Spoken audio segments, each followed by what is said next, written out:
Now, this is considered to be a very significant election for Brazil indeed. So what's at stake? Thiago De Aragao is a partner and director of intelligence at Arko Advice, a political analysis, strategy and public affairs company in Brazil. Thiago, good to see you. We've got a lot of ground to cover here, so let's see if we can get it all in.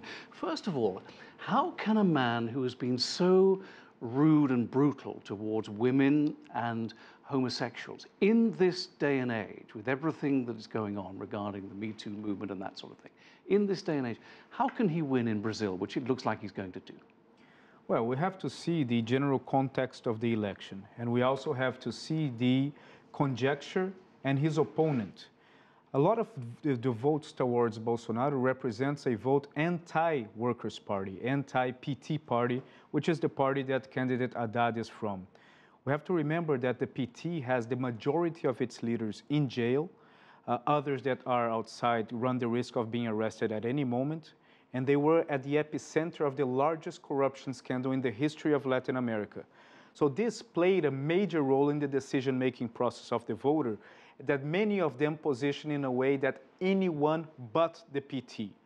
And this desire for something completely radical, completely opposite of what they have seen in the past 16 years, played a major role in the choice towards Bolsonaro. So what could Haddad have done differently based on what you've just said?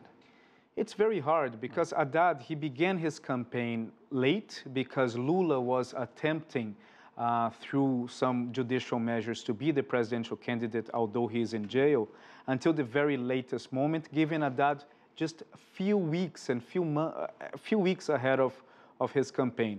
He tried in the past weeks to detach himself from the color red, from the symbol of the Workers' Party, even from Lula himself. Yeah. And he got a growth in that, but it wasn't enough for him to challenge. There was talk in the campaign, wasn't there, that if Haddad had won, somehow Lula would have controlled him. How realistic do you think that might have been? Well, this is something that Haddad himself, he said during many times in the campaign, that Lula would be the boss, would be the head of the campaign. And several of his party colleagues have been saying that if Haddad won, immediately he, as president, would authorize or give the freedom to Lula for him to be out of jail. So this played very negatively among the voters. Let's assume that Bolsonaro has won, as the polls seem to be suggesting, as everybody seems to be assuming. What direction will he, now that you see there's a big difference, isn't there, between campaigning and actually being in office. So once he's in office, what direction will he actually take Brazil in, do you think? The expectations and the conversations with people near him is that he would definitely tone down.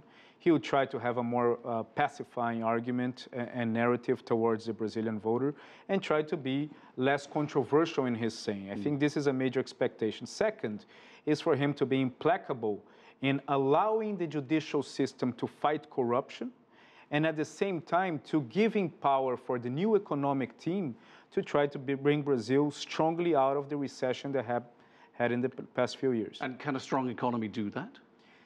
Well, this is a big question mark because Brazil's got a lot of debt, which it's taken on. So there's a lot of debt. A strong economy overcome that? Well, there's a lot of debt naturally, so we have to balance this composition of austerity with new investment in areas such as education, health, and security, which are the main priorities for the society. We have to see how competent this economic team will be in balancing those two things, because it's not tough when you have to have an austerity plan ahead of yourself. Thiago De Aragao, thank you very much indeed. Thank you.